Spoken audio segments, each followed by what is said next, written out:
Hello guys, क्या आप जानते हैं बाटी का आविष्कार कैसे हुआ? आइए जानते हैं बाटी का आविष्कार क्यों, कहाँ, कब और कैसे हुआ। बाटी मूलतः राजस्थान का पारंपरिक व्यंजन है। इसका इतिहास करीब 1300 साल पुराना है। 8वीं सदी में राजस्थान में बप्पा रावल ने मेवाड़ राजवंश की शुरुआत की। बप्पा रावल को मेवाड़ राजवंश का संस्थापक भी कहा जाता है। इस समय राजपूत सरदार अपने राज्यों का विस्तार कर रहे थे, इसके लिए युद्ध भी होते थे। इसी दौरान ही बाटी बनने की शुरुआत हुई। दरअसल युद्ध के समय हजारों सैनिकों के लिए भोजन का प्रबंध करना चुनौतीपूर्ण काम होता था। कई बार सैनिक भूखे ही रह जाते थे। ऐसे ही एक बार एक सैनिक ने सुबह रोटी के लिए आटा गूंथा, लेकिन रोटी बनने से पहले युद्ध की घड़ी आ गई और सैनिक आटे की लोइयां रेगिस्तान की तपती रेत पर छोड़कर रणभूमि में चले गए। शाम को जब वे लौटे तो लोइयां गर्म रेत में दब चुकी थी। जब उन्हें रेत से बाहर निकाला तो दिन भर सूर्य और रेत की तपन से वे पूरी तरह सीख चुकी थी। थक कर चूर हो चुके सैनिकों ने इसे खाकर देखा तो यह बहुत स्वादिष्ट लगी।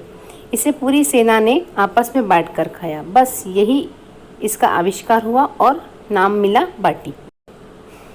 इसके बाद बाटी युद्ध के दौरान खाया जाने वाला पसंदीदा भोजन बन गया। अब रोज सुबह सैनिक आटे की गोलियां बनाकर रेत में दबाकर चले जाते और शाम को लौटकर उन्हें चटनी, अचार, रणभूमि में उपलब्ध ऊँटनी व बकरी के दूध से बने दही के साथ खाते। इस भोजन से उन्हें ऊर्जा भी मिलती और समय भी बचता। इसके बाद धीरे धीरे यह पकवान पूरे राज्य में प्रसिद्ध हो गया और यह कंडों पर बनने लगा। अकबर के राजस्थान में आने की वजह से बाटी मुगल साम्राज्य तक भी पहुंच गई। मुगल खानसामे बाटी को बाफ कर या उबाल कर बनाने लगे।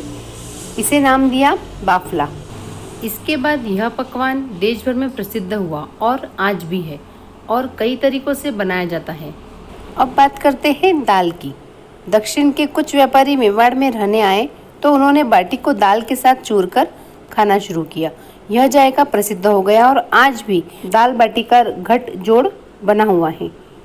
उस दौरान पंचमेर दाल खाई जाती थी। यह 5 तरह की दाल चना, मूंग, उड़द, तुअर और मसूर से मिलकर बनाई जाती थी। इसमें सरसों के तेल या घी में तेज मसालों का तड़का होता था। अब चूरमा की बारी आती है। यह मीठा पकवान अनजाने में ही बन गया। दरअसल एक बार मेवाड़ के गुहिलोत कबीले के रसोइये के हाथ से छूटकर बाटियां गन्ने के रस में गिर गई। इससे बाटी नरम हो गई और स्वादिष्ट हुई। इसके बाद से इसे गन्ने के रस में डुबोकर बनाया जाने लगा।